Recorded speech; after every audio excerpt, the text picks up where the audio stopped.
Selamat malam, nama saya Bertoldus Hasmin, mahasiswa Universitas Nusa Putra, Fakultas Hukum. Di sini saya mencoba menjelaskan kebenaran hukum, perspektif filsafat hukum. Abstrak, memahami kebenaran hukum dari sisi filsafat hukum harus diawali dengan memahami pengertian dan tujuan hukum itu sendiri. Hukum secara sederhana dapat diartikan sebagai sekumpulan aturan, kaedah yang berasal dari nilai-nilai yang kemudian menjelma menjadi norma. Kehadiran hukum sangat dibutuhkan dalam menciptakan ketertiban di dalam kehidupan sosial manusia tersebut. Itulah yang menjadi salah satu tujuan hukum.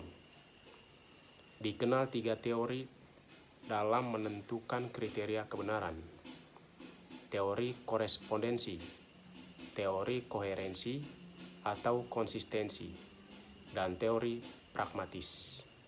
Kesimpulan, kebenaran hukum perspektif filsafat hukum kembali kepada paradigma atau teori apa yang digunakan. Keyakinan atau kepercayaan hukum apa yang dianut oleh seseorang akan membawanya kepada jawaban akan kebenaran hukum yang ia percayai.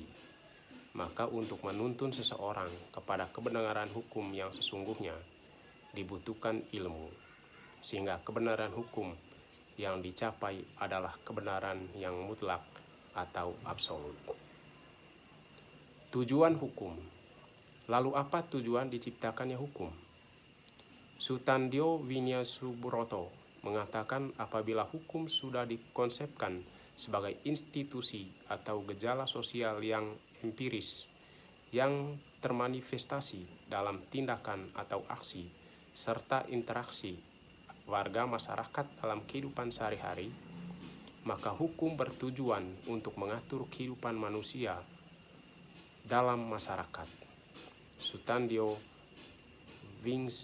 Winyasubroto 2002. Ditegaskan oleh Sucipto Raharjo bahwa hukum ada untuk manusia.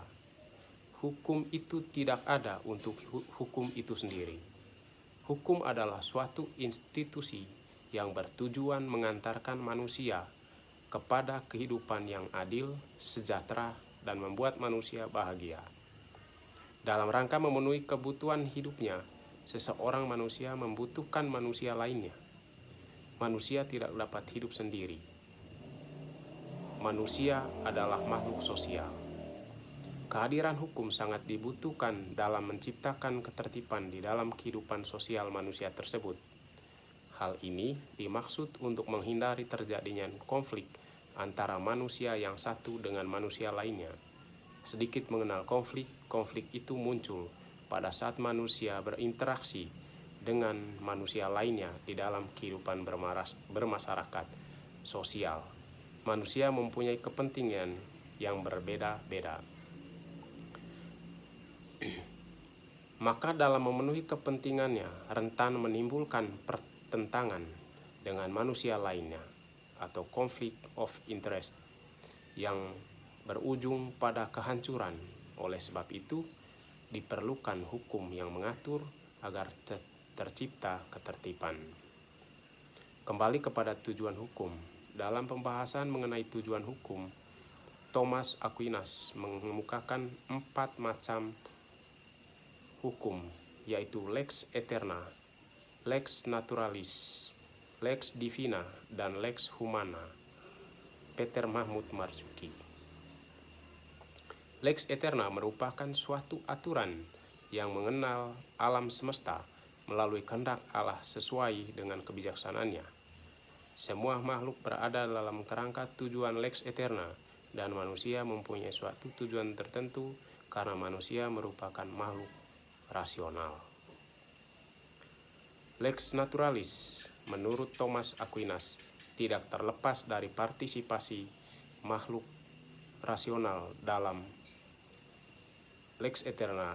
Lex naturalis inilah yang akan mengarahkan aktivitas manusia melalui aturan-aturan dasar dalam hidupnya. Masih menurut Thomas Aquinas, lex divina yaitu pedoman-pedoman dari Allah untuk mengarahkan bagaimana seyogyanya manusia bertindak. Terakhir, lex humana adalah aturan-aturan yang berasal dari pemerintah atau aturan-aturan yang dibuat oleh manusia.